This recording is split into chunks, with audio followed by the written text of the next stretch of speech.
There are three ways to change the function from Screenpad to Trackpad. The first is a three-finger tap. Lightly tap the screen and you get a tracker pad that you can use just like any other normal computer would be.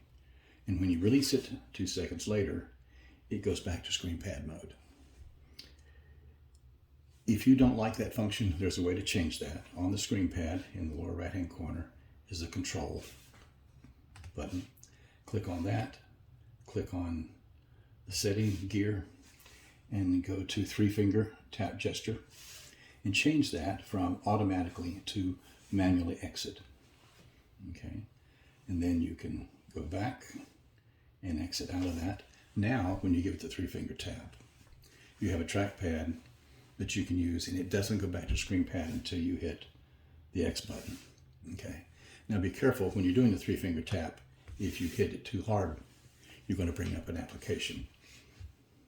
Okay, so there's the X to go back. The second way, you hit the tracker icon here, and it changes it to trackpad. And now, since we've changed the function of the three-finger tap, the three-finger tap and this button now do essentially the same thing. They turn off Screenpad until you hit the X button and request and allow it to go back.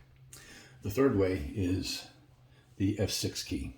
Pressing the F6 key will toggle between Screenpad, touchpad, notepad, and back to Screenpad.